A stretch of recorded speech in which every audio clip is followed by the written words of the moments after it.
Diagnostic-compatible parts are the new darlings of the 2025 aftermarket. Even though they're aftermarket screens and batteries, they can surprisingly pass Repair Assistant after installation. How exactly does this work? And are there any hidden risks? In this video, we're breaking down our findings based on the tech behind it, the pros, and the cons we found in our testing. Let's start with the screens. The secret lies in this OEM-pulled Touch IC. Since the calibration data is tied to the Touch IC, the trick is soldering a pulled IC from another identical model onto the aftermarket OLED. By rerouting the data path physically, it stimulates an OEM screen to pass Repair Assistant. But after parts calibration, there's a catch when installing the front sensor flex cable. Below the iPhone 15 series, it's fine as long as a front sensor flex cable is present. But for the iPhone 15 and up, you have to make sure this front sensor flex is either the one originally paired with the motherboard, or it matches the screen touch IC perfectly.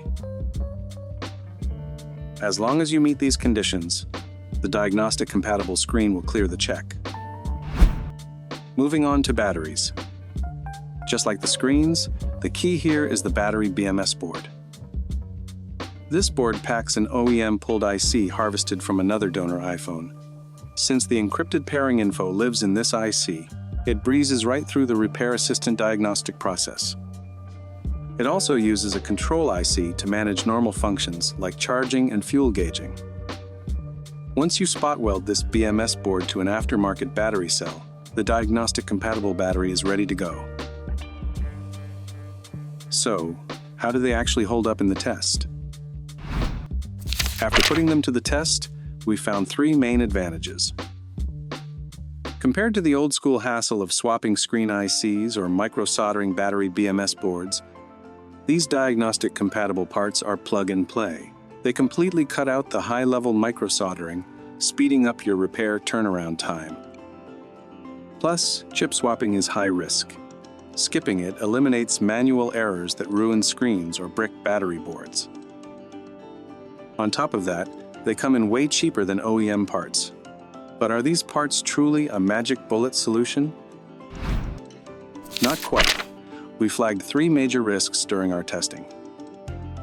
Essentially, it only guarantees current iOS compatibility.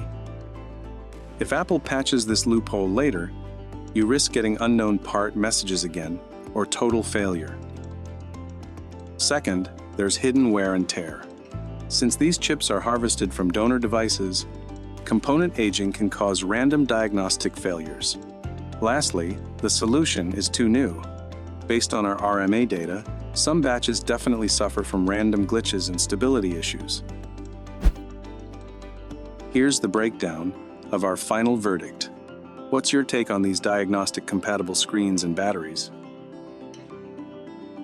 Would you use them in your repair shop or refurb business? Drop your thoughts and your own experiences in the comments below.